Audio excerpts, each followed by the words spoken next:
السلام علیکم ناظرین، میں محمد اسلم حسین سیاست کی عالمی خبروں میں آپ سب کا استقبال کرتا ہوں۔ دنیا میں 8 ارب 7 کروڑ 30 لاکھ سے زائد انسان بستے ہیں۔ جرمن وقف برائے عالمی آبادی کے مطابق گزشتہ سال سے اب تک انسانی آبادی میں 6 کروڑ 6 لاکھ افراد کا اضافہ ہو چکا ہے، جس کے بعد یہ آبادی بڑھ کر 8 ارب 7 کروڑ 38 لاکھ 9,407 نفوس پر مشتمل ہو چکی ہے۔ ایک ترک اخبار کی رپورٹ کے مطابق عالمی آبادی کی رفتار سست پائی گئی ہے، جس کی وجہ خواتین کا کم بچے پیدا کرنا ہے، لیکن افریقہ میں یہ صورتحال کچھ قدر مختلف ہے، جہاں امکان ظاہر کیا گیا ہے کہ 2080 تک دوگنا اضافے کے ساتھ آبادی 2.5 ارب تک ہو جائے گی۔ افریقہ میں شرح آبادی میں اضافے کا سبب جنسی تعلیم کی کمیابی، معنی حمل کے طریقہ کار تک مشکل رسائی اور جنسی عدم مساوات جیسے عوامل ہے۔ ماہرین کا کہنا ہے کہ خواتین کا کم عمری میں صاحب اولاد ہونا بھی آبادی میں اضافے کا ایک دیگر سبب ہے۔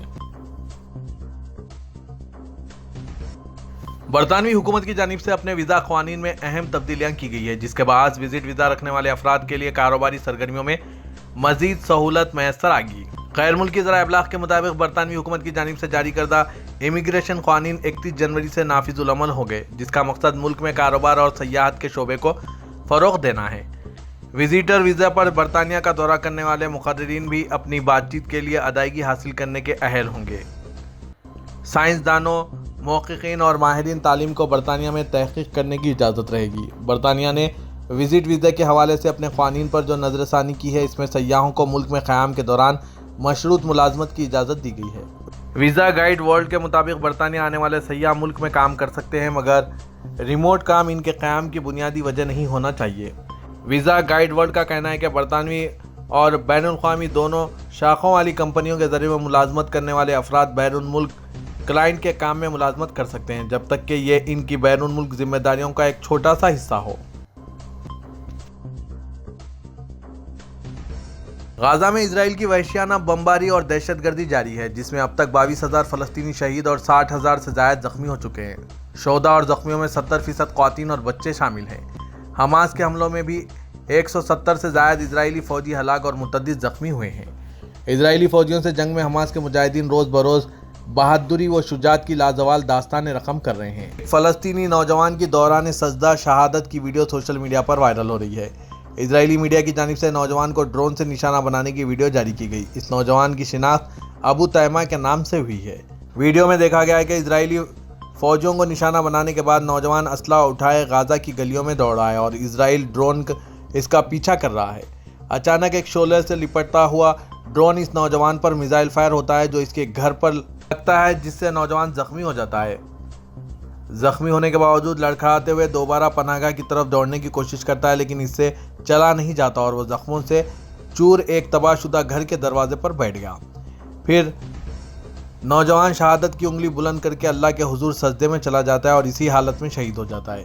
شہید نوجوان خان یونس علاقے میں حماس کے کتاب القسام کا کمانڈر تھا۔ نوجوان کی تلاوت اور نشید پڑھتے ہوئے کئی ویڈیوز بھی سوشل میڈیا پر سامنے آئی ہیں۔ غزہ کی پٹی پر صہیونی فورسز کی جانب سے جس وحشیانہ انداز میں گولہ باری کا سلسلہ گزشتہ 2 ماہ سے جاری ہے، اس نے دنیا بھر کو نہ صرف حیران کر رکھا ہے بلکہ شدید درد میں بھی مبتلا کر رکھا ہے۔ غیر ملکی میڈیا رپورٹس کے مطابق وسطی غزہ میں گزشتہ روز ایک گھر پر اسرائیلی فضائی حملے میں مزید کم از کم 15 فلسطینی شہید ہو گئے ہیں، جن میں اکثریت خواتین اور بچوں کی ہے۔ غزہ پر درندہ صفت اسرائیل نے اب تک ہزاروں کی تعداد میں تباہ کن بم گرائے ہیں، جن میں سے زیادہ تر وہ تھے جن کے بارے میں ماہرین کا کہنا ہے کہ وہ اس طرح رہائشی علاقوں میں نہیں چلائے جا سکتے۔ یہی وجہ ہے کہ اسرائیل کے خلاف جنگی جرائم کی آوازیں اٹھ رہی ہے اور جنوبی افریقہ نے عالمی عدالت انصاف میں مقدمہ بھی دائر کر دیا ہے۔